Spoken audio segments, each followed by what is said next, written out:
So here we are again. We're cleaning this stuff and making sure that it's not all goopy and got little things in it.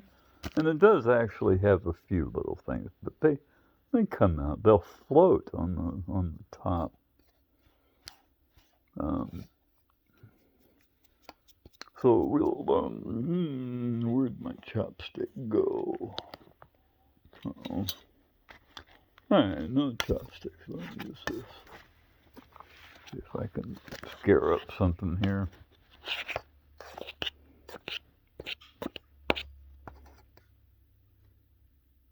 Got some hairs. Where there?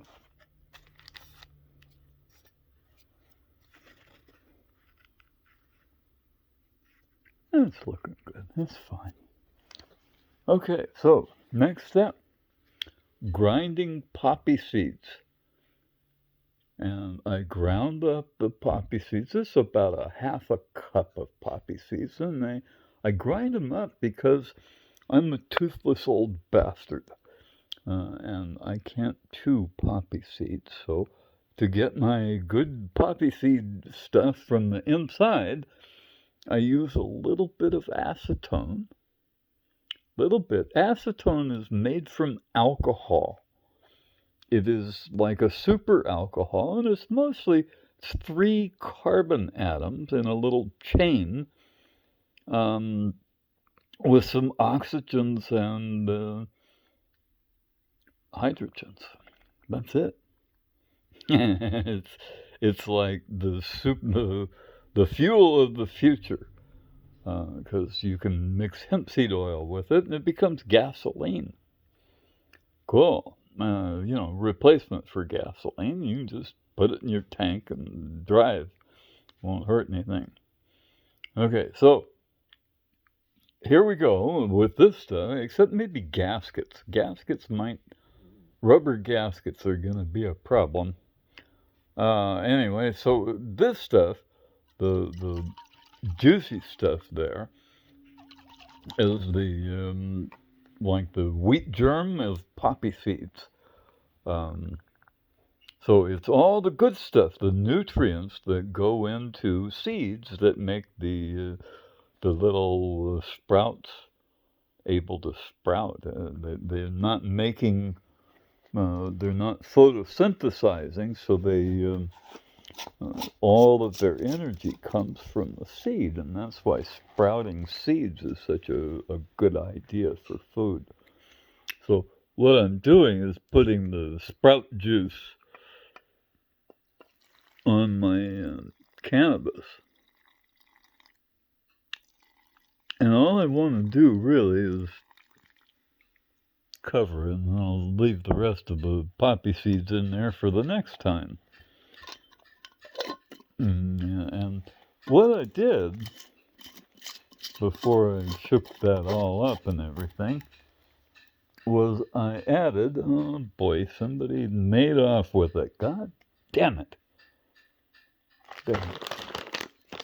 Okay, I put in about a teaspoon of pickling lime. Okay, a teaspoon is about 1 cc.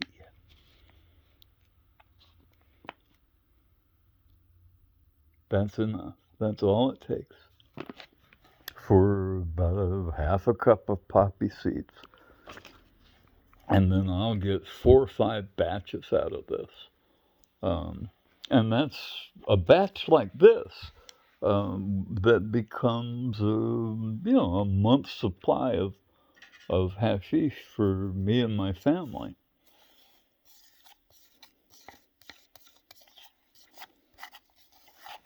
So what I'm doing is making something that I'm going to eat. I eat most of this because it's food. It's not a drug. It's food. And it's got all the neurotransmitters our body requires to live. And all I'm doing here is getting the pickling lime into the plant material. I'm not like boiling it in acetone or anything like that. What I'm going to do is just mix this up for a while, and I'm going to smoosh on this thing a little bit. Probably not with my chopstick here. I've got, let's see, a little bar of palladium here somewhere. I don't think that's palladium. That's aluminum. Have one. Well, that's all right. I'll use this guy.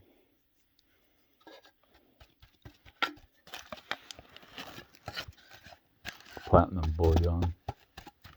It is totally non-reactive. And when I'm done with it, this stuff will just wash right off. Comes right off. On my fingers, and I eat it. Oh boy, I'm crazed about this stuff.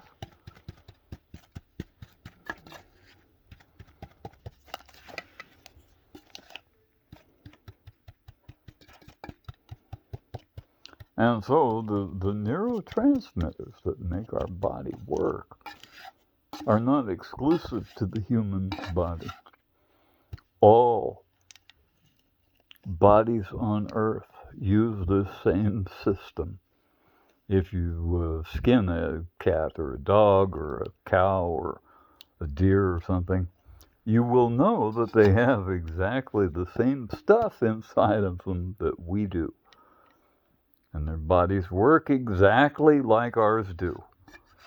Which is why Dr. Punkin loves cannabis so much. He's a very, very smart doggy. And he knows the difference between getting high and food. And he likes to do both. He's a connoisseur, and he understands exactly what we're doing here. He understands the science part of it. He's as smart as I am, at least. Maybe, just maybe, he's even smarter. And I'm just too stupid to recognize it. And I tell you what, that thought occurred to me like at least 10 times in the past few months. He's a pretty smart doggy.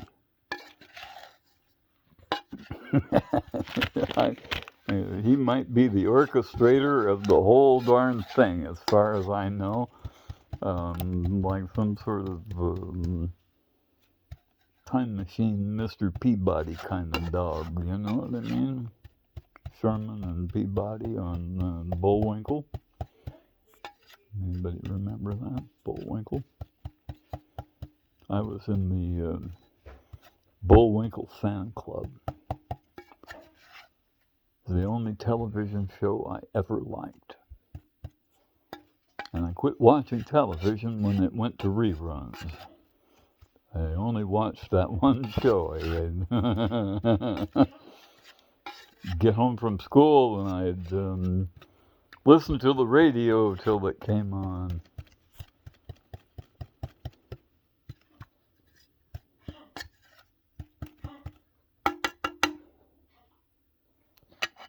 Okay, so that's how you make hashish. Now, you know, this is like really complicated. What I have here is, you know, some plant material in the bottom, but it's really turning into mush already. And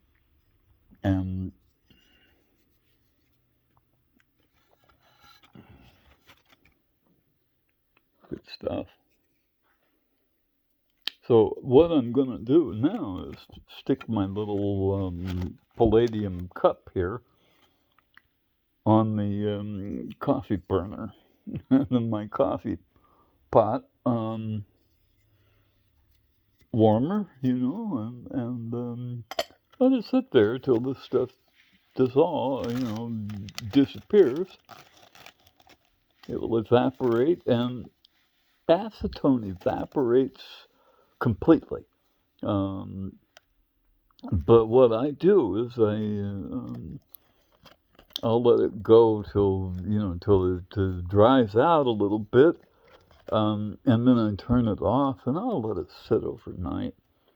I'm not so desperate that I gotta have it tonight anyway, and we've got stuff for Pumpkin and me, and we will show you the results before I add oil tomorrow morning, probably. So, in the meantime, you know, this is what it looks like as you're putting the pickling lime. We're pickling our cannabis with a little alcohol and pickling lime, and it's going in there and breaking down the plant material. And that's what makes it into hashish. So it doesn't require like a lot of acetone. What we're doing is putting the pickling lime in it, and then the acetone just goes away. Completely. I mean, completely. There's no taste. I used alcohol for a couple of years, um, and the results were not good, not as good anyway. And I didn't know as much about making it. I used kind of the same recipe, but I was using a lot more acetone and boiling it and boiling and boiling it, trying to get all the stuff out of it. Then we started adding the poppy seeds with pickling lime in it. And see, like when the British opium traders made opium to hook the Chinese with, what they did was they raised the pH way up to 13, and it eliminates all of the alkaloids except the mu opioid. And because our body has 4 endogenous opioids, when you take one out, it stops making that one. When you're providing it in the medicine, it stops making that one. And when you stop taking the medicine, it's called withdrawal, and it hurts. Feels like you're fucking dying, man. And the problem, of course, is you don't. And a lot of people get hooked on buprenorphine because they started withdrawal from narcotics, and they thought it was too rough a deal to go 10 days. And the doctors don't tell you that it's only 10 days, right? When you're on regular narcotics, don't go on buprenorphine. That will hook you for life, is what they want. But it took me 3 years of withdrawal to figure out how to get off of it. It is the worst goddamn medicine in the entire world for physical dependence.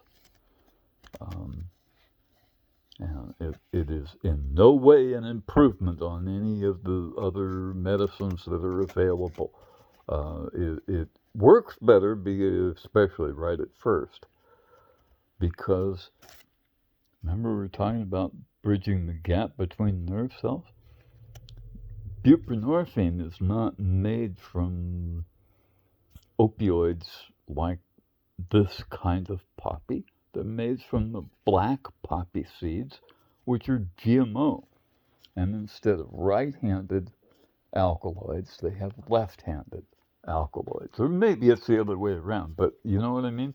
They're backwards to the way our alkaloids work, and so they sit in the same places, but they don't work because instead of dangling to the right, it dangles to the left, and that's what happens.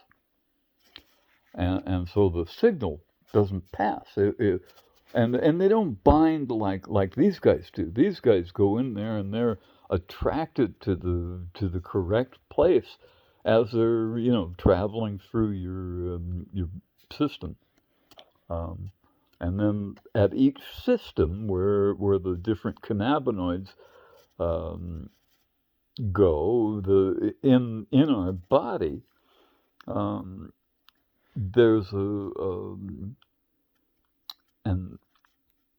what's called enzyme catalyzed reaction that changes the two basic endogenous cannabinoids into those 111 different cannabinoids at each system as needed, right? So it's only like one at a time, not like hundreds and hundreds at a time, because it each little gap in the nerve cells, all the way up and all the way back, is a permanent connection, and only when they're doing work do they get worn out. And so, we have to replace them a few times a day, and that's why we eat, right? And our body takes beans and rice and turns it into cannabinoids and opioids, because that's what makes our body work. Our body doesn't work without them. Okay, they're not extra. And so what we have here is exactly what our body needs to function correctly. And in the next step, I'm going to add hemp seed oil. Oh my God! Everybody that freaks out about how good their stuff is, and they try to get rid of all this brown shit. You know what the brown shit is? The cannabinoids, and the white shit was the opioids. Plus all the good seed stuff. And these oils also have fatty acids and lipids in them. They are terpenes. Both groups, the cannabinoids and the opioids, are terpenes. Little short chain hydrocarbons. And like the latex of the poppy is similar to rubber, and rubber is also a terpene. Pine sap is a terpene, that gluey stuff, that sticky stuff. And you can stretch them because they're just a chain of hydrocarbons instead of a ring, right? So they're kind of stretchy and bendy and stuff, and that's why the stuff's so sticky. How about that? And the brown stuff is actually what you want. The brown stuff's the good stuff, which is why Moroccan black is the best. And that's what we're making tomorrow. See you tomorrow.